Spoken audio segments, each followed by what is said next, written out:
اعوذ باللہ من الشیطان الرجیم بسم اللہ الرحمن الرحیم السلام علیکم ورحمۃ اللہ وبرکاتہ۔ الحمدللہ بنعمتہ تتم الصالحات لا حول ولا قوۃ الا باللہ۔ کیسے آپ لوگ؟ بہت ہی ریلیکسڈ ہو کے اچھے موڈ اور اچھے ماحول میں ہم شروع کریں گے اس دعا کے ساتھ کہ اللہ تعالیٰ ہمیں کسی بھی طرح کے ہکپ سے، کسی بھی طرح کی کوئی رکاوٹ سے بچاتے ہوئے آسان طریقے پہ آج کا پارا بھی کرنے کی توفیق دے۔ اور آج ہی نیت کیجیے۔ اب دیکھیے، جب بھی کوئی چیز شروع ہوتی ہے یا اینڈ ہوتی ہے نا، تو اس میں ہمارے لیے بہت کچھ ہوتا ہے، لیکن روزہ رکھ کے یا روزے کی کیفیت میں کسی چیز کو محسوس کرنا یہ بہت بڑی بات ہے۔ تو آئیے تجدید ایمان کرتے ہیں، تجدید نماز کرتے ہیں، تجدید روزہ کرتے ہیں، تجدید زکوٰۃ کرتے ہیں، اور سب سے بڑی بات پچھلے پارے کا لیسن فاستبقوا الخیرات، نیکیوں سے بھرا ہوا رمضان گزارنا ہے انشاءاللہ۔ حج مبرور ہوتا ہے نا، اسی طرح صیام المبرور، نیکیوں سے بھرا ہوا رمضان۔ کچھ لوگوں کا رمضان عام رمضان کی طرح ہی ہوگا، وہی ڈھیلی ڈھالی نمازیں، وہی سب کچھ، اور کچھ کا رمضان بہت خوبصورت ہوگا، کچھ کا درمیانہ ہوگا۔ چاند کی طرح کچھ لوگ شروع میں بہت زیادہ نیکیاں کریں گے، پھر بعد میں بھول جائیں گے، اور اسی طرح سون۔ ہم نے ان لوگوں میں شامل ہونا ہے کہ جن کا رمضان دوسرے دنوں سے خوبصورت ہوتا ہے۔ گھبرائے بغیر، پریشان ہوئے بغیر روزے کو ہم نے انجوائے کرنا ہے۔ اور آج کے پارے میں تو خاص طور پہ سبق بھی یہی ہے کہ بارش بن جاؤ، برسات بن جاؤ، سمندر بن جاؤ، اپنا ظرف اتنا بڑا کر لو کہ تمہیں چھوٹی نیکی کا تو خیال ہی نہ آئے۔ تو شروع کرتے ہیں آج کا پارا نمبر 3 ہے۔ نحمدہ ونصلی علی رسولہ الکریم، اما بعد فاعوذ باللہ من الشیطان الرجیم، رب اشرح لی صدری ویسر لی امری واحلل عقدۃ من لسانی یفقہوا قولی، رب یسر ولا تعسر وتمم بالخیر۔ بارہ قرآن 2023 اور پارا نمبر 3۔ آج کا پارا بہت ہی خوبصورت ہے، جس میں ہم دیکھیں گے کہ جب ایک انسان کو حقیقت میں اللہ سے محبت ہو جاتی ہے تو اللہ کا دین اس کی زندگی میں کس مقام پہ کھڑا ہوتا ہے، اور جب آپ اور میں اپنے آپ کو اللہ تعالیٰ کے اس دین کے ساتھ دل کی گہرائیوں سے جوڑ لیتے ہیں تو پھر زندگی کیسی بنتی ہے۔ اس سال ہم چونکہ صحابہ کرام کے موضوع پہ بات کر رہے ہیں، تو اگر عظمت صحابہ کے نام پہ کچھ باتیں کہوں تو نوٹ کیجیے، یہ آپ کے میرے پورے دن کا زیادہ راہ ہوگا، کیونکہ ہم جتنا زیادہ صحابہ کی پرسنالٹیز کو پڑھتے جائیں گے تو اتنا ہی زیادہ ہمارے اپنے دل میں نیکیوں کا شوق ابھرے گا۔ یہ بالکل ایسے ہی ہے کہ جیسے آپ جن لوگوں کے بیچ میں اٹھتے بیٹھتے ہیں بالآخر آپ ان کی طرح ہونے لگتے ہیں۔ صحابہ کرام کو سورۃ آل عمران کی آیت 110 میں کنتم خیر امت، خیر امت کا نام دیا گیا، اور ہم یہ بات زاد الخیر سے لے کر آج تک کئی بار دہرا چکے کہ انبیاء اور رسول کے بعد تمام انسانوں میں سب سے اعلیٰ مقام صحابہ کرام کا، وہ بہترین گروہ ہیں، خیر البریہ ہیں۔ لیکن صحابہ کرام کو یہ غیر معمولی عظمت کیسے ملی؟ کیا یہ کوئی پراسرار کرامت تھی؟ نہیں، یہ اچیوڈ ہے، یہ کسبی ہے، وہبی نہیں۔ دو طرح کی نیکیاں ہمارے نصیب میں ہوتی ہیں، ایک وہ جو اللہ ہمیں خود ہی دے دیتا ہے، اس میں ہماری بہت ساری ایسی نعمتیں ہیں جو اللہ نے ہمیں دے دی پیدا ہونے سے پہلے، کسی کو شکل اچھی دی، کسی کو عقل اچھی دی، کچھ دیا۔ لیکن صحابہ کرام کے پاس جو خوبیاں تھیں وہ وہبی سے زیادہ کسبی تھی۔ انہوں نے اپنے قول اور عمل سے ایک ایسی تاریخ قائم کی جس کی مثال کبھی کسی انسانی گروہ نے قائم نہیں کی، اسی لیے پھر ان کو سب سے اچھا کہا جاتا ہے۔ یعنی جب ہم کہتے ہیں نا کہ عظمت صحابہ ہے، اس لیے کہ خوبصورت تھے، گورے تھے، عرب تھے، پیسے والے تھے، نہیں۔ صحابہ کے کارناموں کو لسٹ ڈاؤن کیجیے۔ سب سے پہلا اور انوکھا کارنامہ معرفت حق ہے۔ لوگ سچائی کی ظاہری چیزوں کو دیکھ کر حق کو پہچانتے ہیں، صحابہ کرام نے سچائی کو اس کی حقیقت کے اعتبار سے پہچانا۔ لوگ مانی ہوئی سچائی کو مانتے ہیں، جس کو سب اچھا کہنے لگے لوگ اس کو اچھا کہنے لگتے ہیں۔ صحابہ نے سچائی کو اپنی بصیرت کے ساتھ پہچانا۔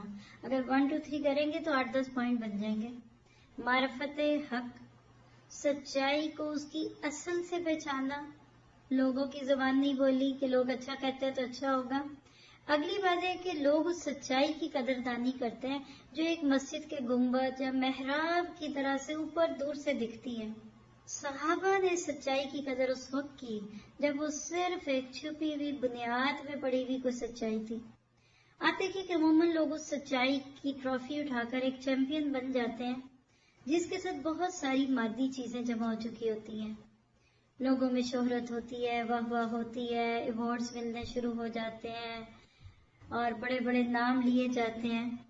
صحابہ نے اپنے آپ کو اس سچائی کے لیے وقف کیا جو ہر قسم کے مادی وزن سے خالی تھی. وہ کرنا کہتے ہیں نا، مومن تولا جاتا ہے گنا نہیں جاتا. سچائی کو بھی گنا کریں. آپ روز پارہ پڑھتے ہیں، دورہ قرآن سنتے ہیں، آپ 4-5 دورہ قرآن مختلف جگہ سے سنیے اور اس کے بعد سوچئے کہ اس ایک پارے کو سن کر مجھے اس پارے کو ادھر سے سن کر کیا ملا، دوسری زبان سے سن کر کیا ملا، تیسری سے کیا ملا.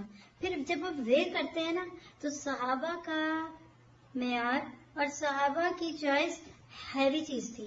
وہ ہماری طرح گنتے نہیں تھے 20 تراویح 8 تراویح 15 رکھتے ہیں، یہ ہے وہ ہے، اتنے نفل صوت رکھتے ہیں، تسبیح نماز میں اتنی دفعہ پڑھنا تھا، سبحان اللہ کتنی دفعہ نہیں. صحابہ اس نیکی کو پکڑ لیتے تھے جس کا وزن محسوس ہوتا تھا. اپنے لفظوں میں آپ کہہ لیجئے کہ صحابہ وہ نیکی اڈاپٹ کر لیتے تھے جو زیادہ ویبل ہوتی تھی.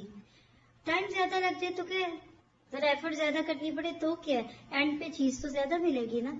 اس کے ساتھ ایک اور پوائنٹ نوٹ کیجئے کہ لوگ عموماً اس سچائی کا جھنڈا اٹھا کر پھرتے ہیں جس کی بیک پہ بہت باعظمت تاریخ ہوتی ہے.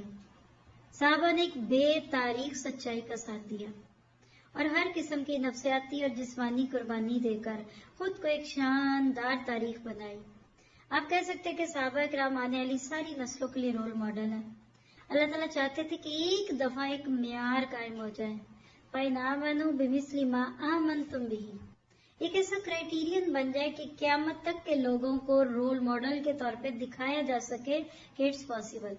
آپ جانتے ہیں کہ جب پہلی فلائٹ رائٹ بردرز نے فلائی کی تھی وہ 6 سیکنڈ تک چلی تھی، پھر وہ جہاز گرا اور ختم ہو گیا. اب آپ کہتے ہیں صرف 6 سیکنڈ کے لیے اتنی محنت کی، لیکن نہیں، وہ 6 سیکنڈ کی فلائٹ لوگوں کو بتا گئی کہ اٹس پاسبل ٹو فلائی. پھر آج دیکھیں دنیا میں ملینز جہاز ہیں. صحابہ کرام وہ بنیادی طور پہ فرسٹ فلائٹ تھے جس نے لوگوں کو بتا دیا کہ وطن اور فرج کے تقاضوں سے اوپر اٹھ کے بھی جیا جا سکتا ہے، مقصد کے لیے بھی جیا جا سکتا ہے. اور صحابہ کرام اگر عظمت کا مینارہ بنے تو اس کی وجہ کیا تھی؟ غیر معمولی قربانیاں جو تمام انسانیت کے لیے ایک ابدی نمونہ ثابت ہوا. اور یہ وہ لوگ تھے کہ جو زندگی کے ہر مرحلے میں حق پر ثابت قدم رہے. ہم بھی ثابت قدم ہوتے ہیں لیکن ہر مرحلے پہ نہیں، کبھی کبھی نہیں. اور صحابہ وہ تھے جنہوں نے ہر شعبے میں، یہ نہیں کہ وہ ایک فیلڈ کے چیمپئن تھے، in each and every aspect of life وہی طریقہ اختیار کیا جو انصاف اور سچائی پہ مبنی تھا. وہ آزاد ہوتے ہوئے بھی اصولوں کے پابند بن گئی. جملہ 10 دفعہ لکھیے گا. آج امت مسلمہ کو اس کی بہت ضرورت ہے. وہ آزاد ہوتے ہوئے بھی پابند ہو گئے، اختیار رکھتے ہوئے بھی سچائی کے سامنے اپنے آپ کو بے اختیار کر لیا. اور صحابہ وہ تھے کہ جن کے پاس بھٹکنے کے بہت سے مواقع موجود تھے، بے راہ روی کے مواقع موجود تھے، مگر وہ بے راہ رو نہیں ہوئے. انہوں نے ہر موقع پہ اپنے آپ کو ہدایت کے اعلیٰ معیار پر پوری طرح قائم رکھا. یہ نہیں کہا کہ کوئی بات نہیں خوشی کا موقع ہے، کوئی بات نہیں ویکینڈ نائٹ ہے، کوئی بات نہیں چھٹیاں چل رہی ہیں. اور اب دیکھیے پوری تاریخ کھولیے، حضرت نوح سے لے کر چلیے جو صاحب شریعت انبیاء میں پہلا نام ہے. کبھی ایسا نہیں ہوا کہ کسی پیغمبر کو اس کے دور کے لوگوں نے پہچانا ہو. اس دور کے لوگ پہچان بھی لیتے ہیں نا تو نبی کا ساتھ نہیں دے پاتے. پچھلے پیغمبروں کو افراد ملے مگر جماعتیں نہ ملی. اصحاب رسول کا یہ ایک انوکھا کارنامہ ہے کہ انہوں نے اجتماعیت کی بنیاد پہ، جماعت کی بنیاد پہ اپنے ہی دور کے پیغمبر کو پہچانا اور پھر ایک کثیر تعداد میں اس کے مشن کو اپنا کر اس کے لیے اپنی زندگی وقف کر دی. میں آپ کو مثال دینا چاہتی ہوں کہ ایک اسکالر ہے، کوئی بھی نام لے لیجئے، پاکستان کے لے لیجئے، عرب کے لے لیجئے، انگلش کے لے لیجئے، وہ اپنی زبان سے حق بیان کرتے ہیں. کوئی بھی استاد کسی معاشرے کا، آپ کے قریب کا یا دور کا، آپ کے سامنے کا یا آپ سے اوجل، اب وہ دین کی بات کرتا ہے. کچھ لوگ اس کی بات سنتے ہیں، متاثر ہوتے ہیں، کچھ اچھا کہتے ہیں، کچھ برا کہتے ہیں، بہت سارے اچھا کہتے ہیں لیکن اس کے ساتھ نہیں چلتے. مجھے یاد آ رہا ہے ایک چھوٹا سا کلپ میں نے کچھ عرصہ پہلے سنا تھا ڈاکٹر اسرار صاحب کا. تو اس کا ٹاپک کچھ بڑا رقیق تھا کہ مجھے شکوا ہے لوگوں سے. تو مجھے ان کے وہ لفظ یاد آ رہے ہیں. وہ کہتے ہیں کہ مجھے اپنے لوگوں سے بہت گلے ہیں. وہ میری تعریفیں کرتے ہیں، وہ مجھے سنتے ہیں، میری واہ واہ کرتے ہیں، لیکن میرے مشن میں میرے ساتھ نہیں چلتے. اب یہ میں مثال آپ کو دی ان کی کہ ان کی زندگی میں جو لوگ ان کی تعریفیں کریں، کچھ کریں. اب آپ اس کو صحابہ پہ لیجیے.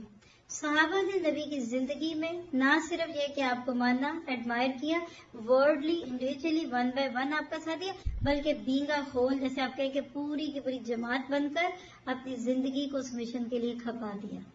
یہ تھی ان کی عظمت. اور آج بھی وہی استاد، وہی لیڈر، وہی اسکالر، وہی شیخ کامیاب ہے، جس کی زندگی میں ہی اس کے ساتھ چلنے والے، قدم سے قدم ملانے والے چل پڑے، اس کے مشن کا اپنا مشن بنانے والے بن جائے، قربانیاں دینے والے، ہجرتیں کرنے والے، جان مال کو وقف کرنے والے بن جائیں. اس کا مشن آگے چلے گا. اس کی زندگی میں تھوڑے لوگ سنیں گے، بعد میں زیادہ سنیں گے. اس کی زندگی میں تھوڑے لوگ لکھیں گے، بعد میں زیادہ لکھیں گے. تھوڑے ساتھ دیں گے، بعد میں زیادہ دیں گے. اس کی زندگی میں کوئی دھوم دھام نہیں ہوتی، لیکن اس کے جانے کے بعد اس کا اثر ہوگا، اور یہ اخلاص کی بدولت ہوتا ہے. ما کان للہ بقیہ. امام مالک نے اس وقت بولا تھا جب لوگوں نے آ کر کہا، آپ کو پتا ہے کہ آپ نے موتا امام مالک لکھنی شروع کی تو اور کتنی موتائیں آ گئی پبلک میں. لوگوں نے ایک ٹرینڈ پکڑا اور شروع ہو گیا. آج بھی ٹرینڈ چلے ہوئے ہیں، معذرت ہے، آج بہت سارے ٹرینڈز ہیں. عمل نہیں کرنا چھوڑو، پڑھاتے ہیں. چلو علم آگے پکڑو، اس کو آگے اگل دیتے ہیں. ٹرینڈ چل گیا. انہوں نے کہا ڈونٹ وری، ماں کان للہ، جو اللہ کے لیے ہوگا وہی بچے گا. اور آج پوری مارکیٹ میں آپ کو صرف ایک موتا ملتی ہے، اور وہی موتا امام مالک ہے. اخلاص کی بدولت کام بعد میں رہتا ہے. صحابہ کرام نے نبی کے قدم کے ساتھ قدم ملایا، اپنی زندگیاں وقف کر دیں. آج کے دور میں بھی جو لوگ دین کی نشر و اشاعت پہ قدم بقدم چلتے ہیں، لوگوں کو وہ بیوقوف دکھتے ہیں، وہ جذباتی دکھتے ہیں. لوگ ان کے واپس آنے کے لیے انتظار میں ہیں. پیویلین میں سے کھیل کر کوئی آتا ہے، چلو پھر آئیں گے تو پھر ان کو پکڑ لیں گے. صحابہ وہ کھلاڑی تھے جو گئے اور پھر واپس نہیں آئے. 2 نیم کی ٹھوکر سے صحرا و دریا، انہوں نے صحرا بھی پار کی اور انہوں نے دریا بھی پار کیے، سمٹ کر پہاڑ ان کی ہیبت سے رائے. اور صحابہ کرام وہ لوگ تھے کہ جنہوں نے ان عذروں کو، عذر، بہانے، پرابلمز، مجبوریاں، جن کو دیکھ کر لوگ بدک جاتے ہیں، ساتھ چھوڑ دیتے ہیں، صحابہ نے ان عذروں کو عذر نہیں بنایا. انہوں نے انہی کو اپنے لیے طاقت بنایا.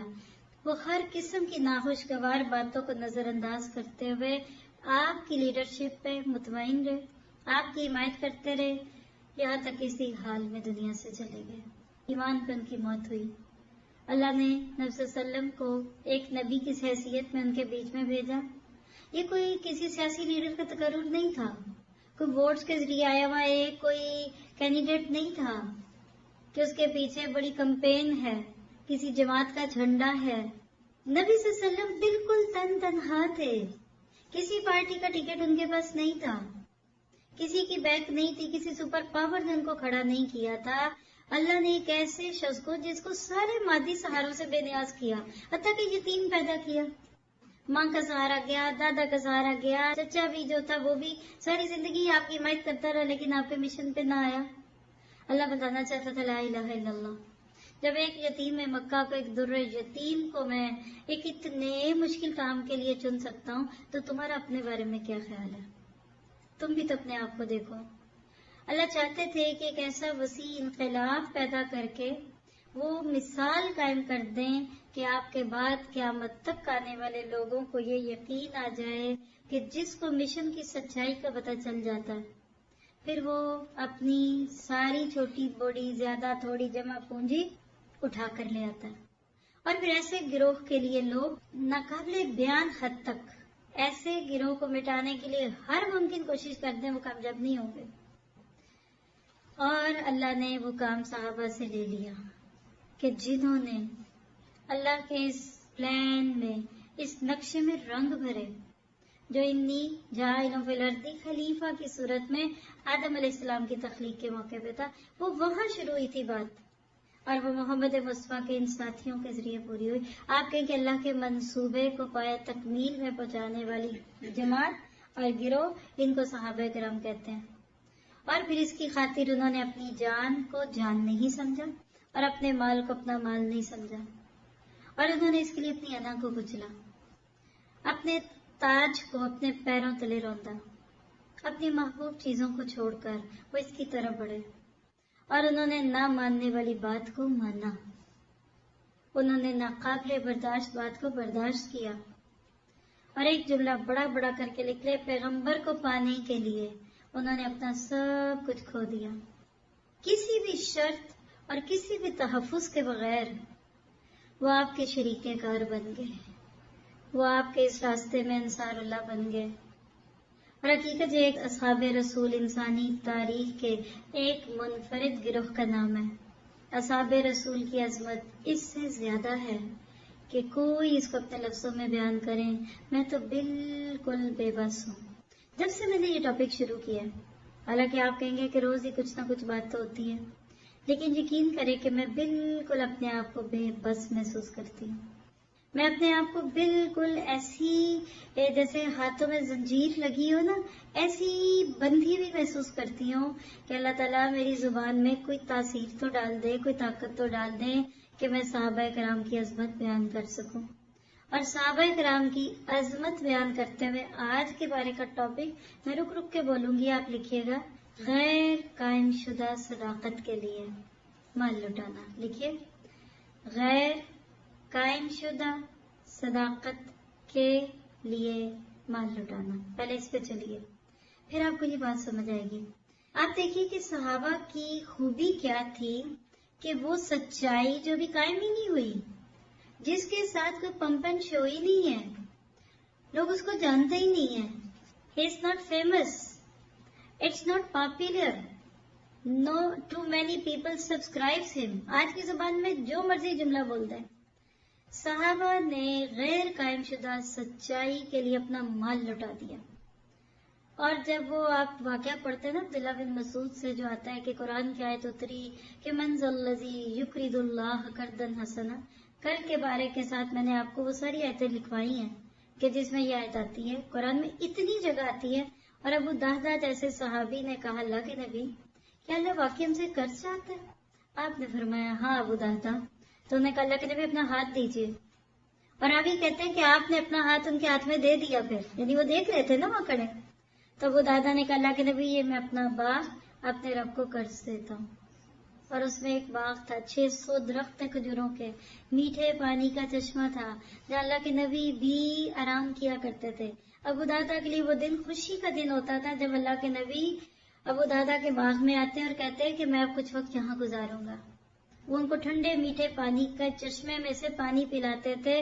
اور اس وقت ان کی بیوی جو دہدہ اپنے بچوں کے ساتھ اس باغ میں تھی، آواز دیتے ہیں، یا دہدہ اخرجی، یا دہدہ اخرجی. کیا ہوا؟ کہا کہ میں نے یہ باغ اپنے رب کو قرض میں دے دیا.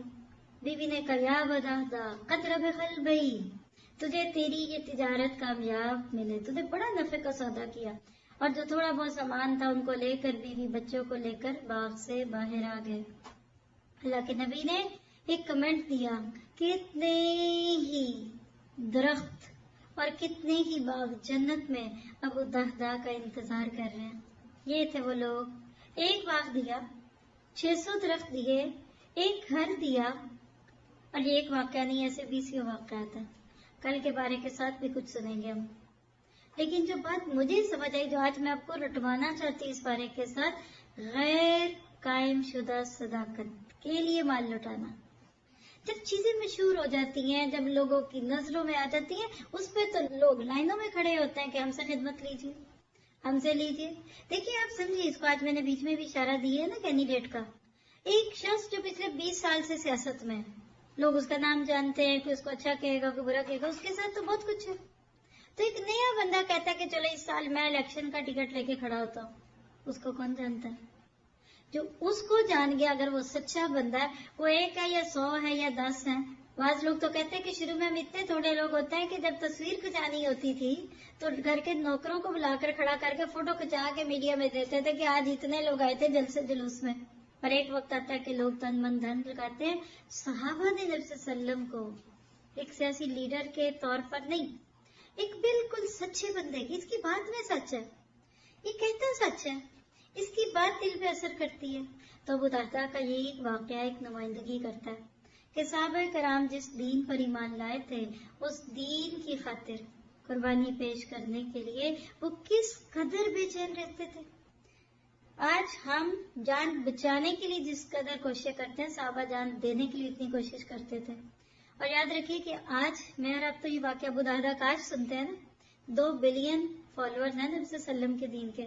نہیں، ابو درداء نے نبی کو اور ان کی سچائی پہ گھاٹ مال جان کب دیا؟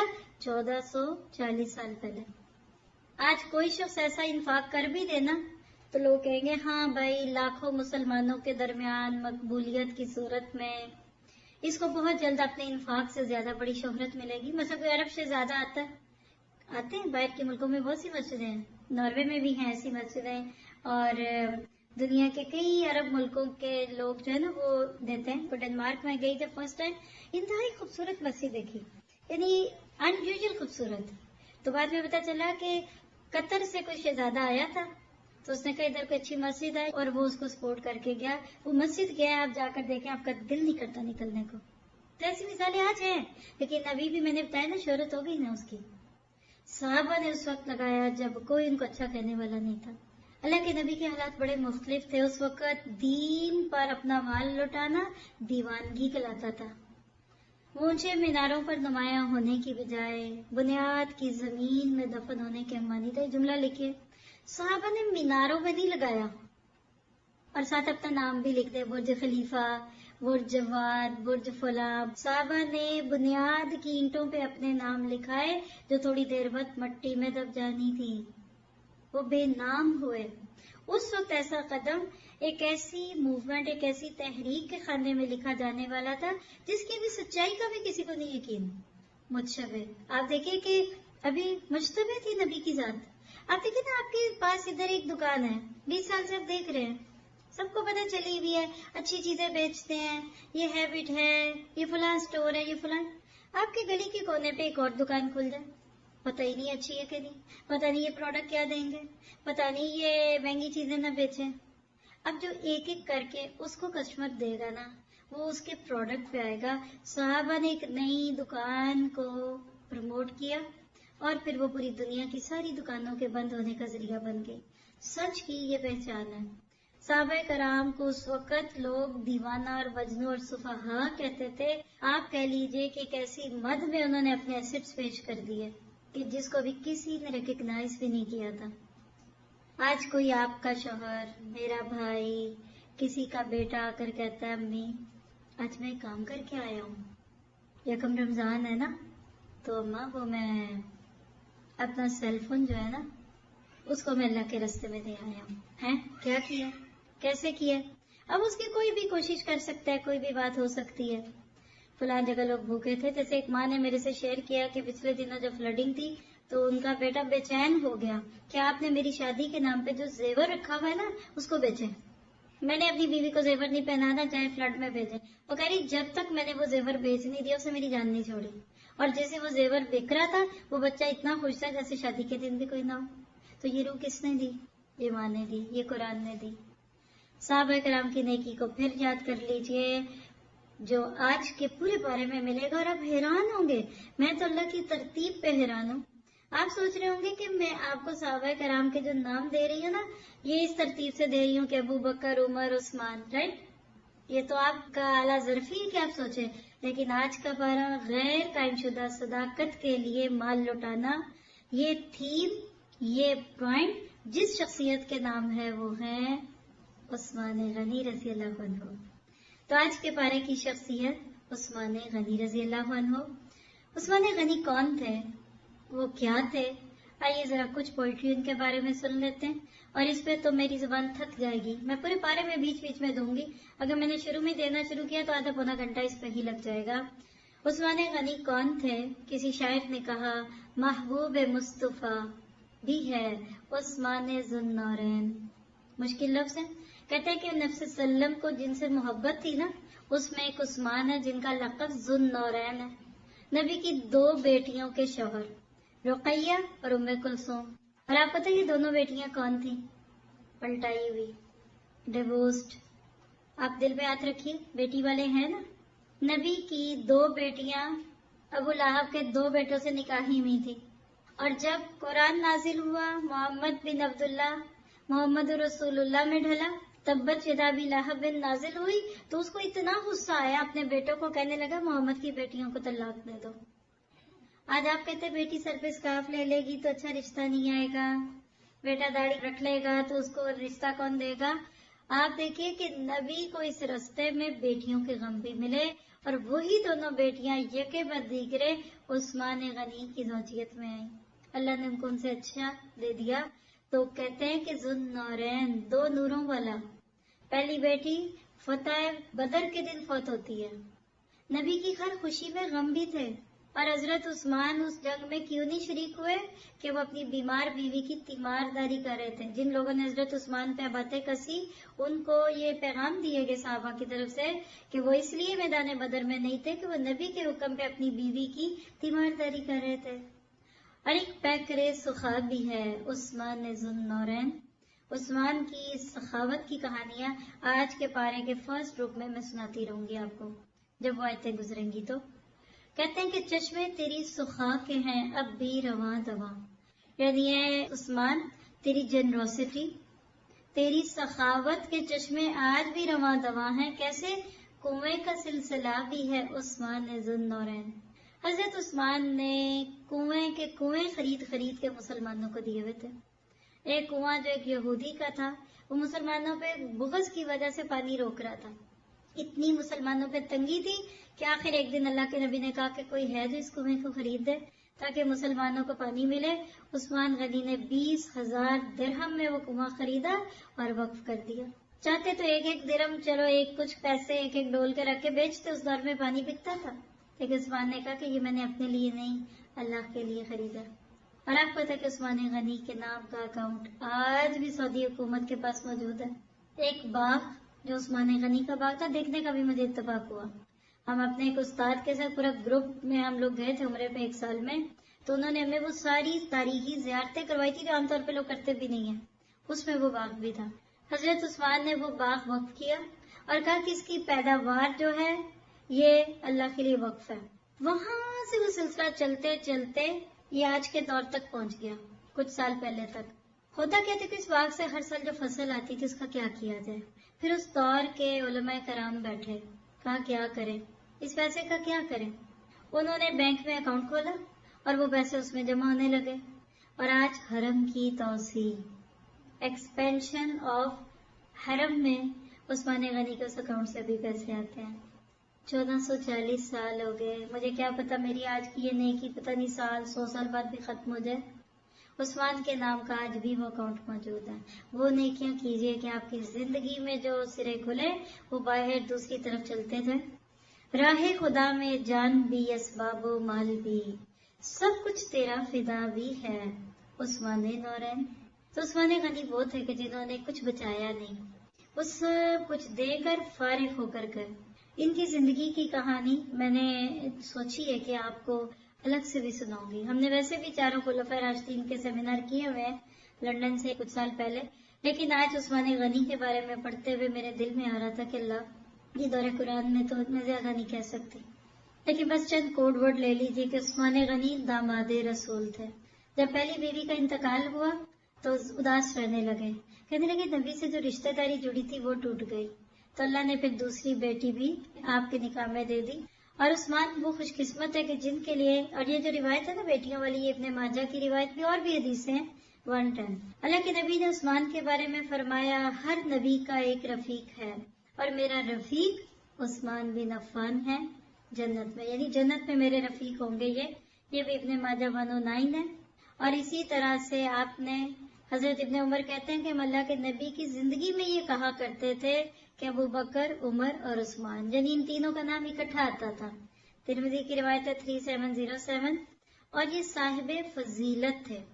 لوگ کہتے ہیں کہ اللہ کے نبی کے عہد میں ہم ابو بکر کے برابر کسی کو نہیں قرار دیتے تھے کہ ابو بکر کا بڑا مقام ہے، پھر حضرت عمر کو، اور اس کے بعد حضرت عثمان کو، یعنی ترتیب سے میں انشاءاللہ کسی دن دکھاؤں گی آپ کو صحابہ کیا کیٹیگرائزڈ ہے، انشاءاللہ کسی نہ کسی دن آپ یہ سن لیں گے.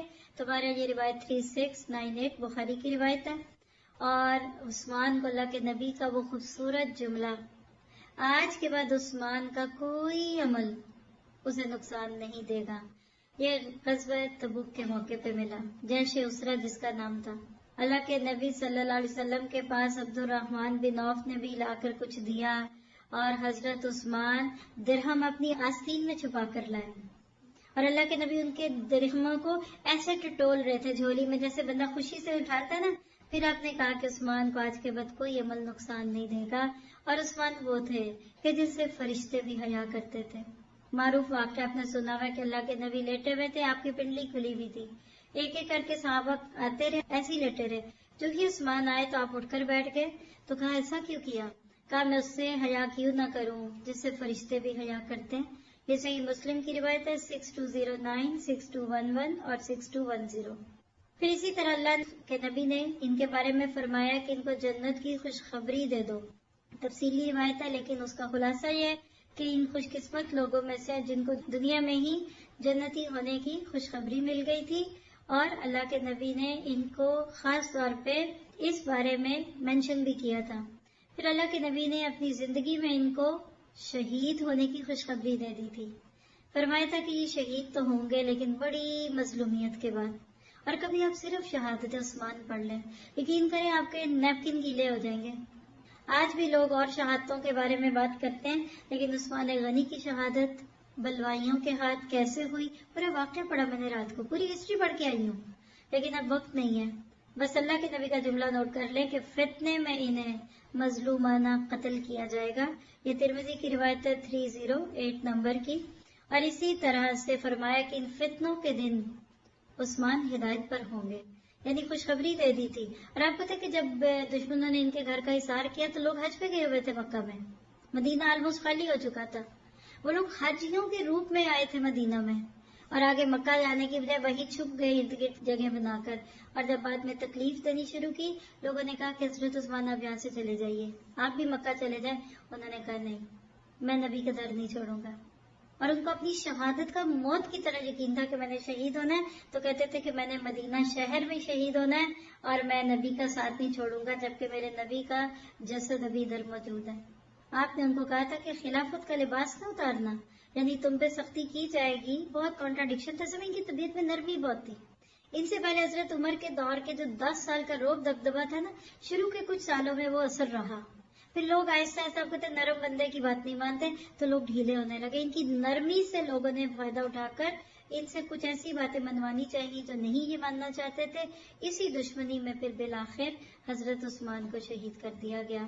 تو بات یہ ہے کہ ان کی خوبیوں پہ ہماری زبانیں گونگ ہو جاتی ہیں.